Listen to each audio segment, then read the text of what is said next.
শেখ হাসিনা সরকারের পতনের পর বেরিয়ে আসতে শুরু করে দেশের ব্যাংকিং খাতের ভয়াবহ অনিয়ম দুর্নীতির চিত্র। গেল ১.৫ দশকের লুটপাটে এখন খাদের কিনারায় দেশের অর্থনীতির হৃৎপিণ্ড খ্যাত এই খাত। সম্প্রতি ব্যাংকগুলোর মূলধনের তথ্য প্রকাশ করেছে বাংলাদেশ ব্যাংক, যেখানে ২৪টি ব্যাংকের মূলধন ঘাটতি বেড়ে দাঁড়িয়েছে প্রায় ১,৫৬,০০০ কোটি টাকায়। কেন্দ্রীয় ব্যাংকের প্রতিবেদন বলছে, পুরো ব্যাংকিং খাতে সবচেয়ে বেশি মূলধন ঘাটতিতে আছে কৃষি ব্যাংক। জুন শেষে ব্যাংকটির ঘাটতি দাঁড়িয়েছে ২৯,১৬১ কোটি টাকায়।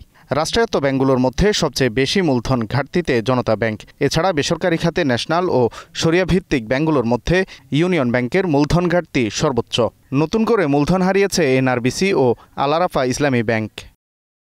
খাত বিশ্লেষকরা বলছেন, মূলধন ঘাটতিতে থাকায় এখন পুরোপুরি ঝুঁকিতে এসব ব্যাংক। বেসরকারি ব্যাংকগুলোতে মালিকদের কোনো বিনিয়োগই এখন আর অবশিষ্ট নেই। ফলে আমানতকারীদের জমা রাখা টাকাই এখন ব্যাংকগুলোর ভরসা। 12.5% হচ্ছে আমাদের কিন্তু মূলধন সংরক্ষণ করার কথা।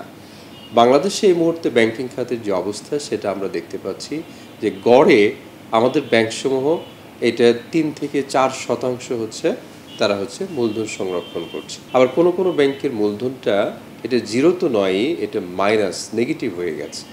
তো এখন এই নেগেটিভ মূলধন যদি থাকে এটা হচ্ছে সেই প্রতিষ্ঠানের জন্য খুবই ঝুঁকিপূর্ণ, এই অর্থে যে মালিকরা তখন থেকে কিন্তু আর দাবি করতে পারছেন না যে এই ব্যাংকে বা এই প্রতিষ্ঠানে তাদের মালিকানা সত্তা আছে।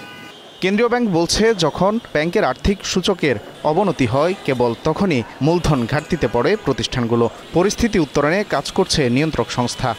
ক্লাসিফাইড হওয়ার কারণে আপনার প্রভিশন রিকোয়ারমেন্ট বেড়ে যাচ্ছে, কিন্তু বাড়তি প্রভিশন মেটানোর জন্য আপনার তো বাড়তি ইনকাম দরকার, কিন্তু ইনকাম তো আপনার স্কুইজ হয়ে গেছে। কম ইনকাম দ্বারা অধিক প্রভিশন রক্ষা করা আপনার পক্ষে সম্ভব হচ্ছে না।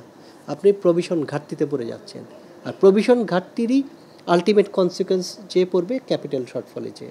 অর্থাৎ মূলধন ঘাটতি যখন দেখা দিবে তখন বুঝতে হবে যে আপনার অন্যান্য অর্গানগুলোতে পচন ধরে গিয়েছে। মূলধন ঘাটতি কমাতে ব্যাংকগুলোকে খেলাপি ঋণ আদায়ে আরও কঠোর হওয়ার তাগিদ খাত সংশ্লিষ্টদের। Walid Sakib, Star News, Dhaka.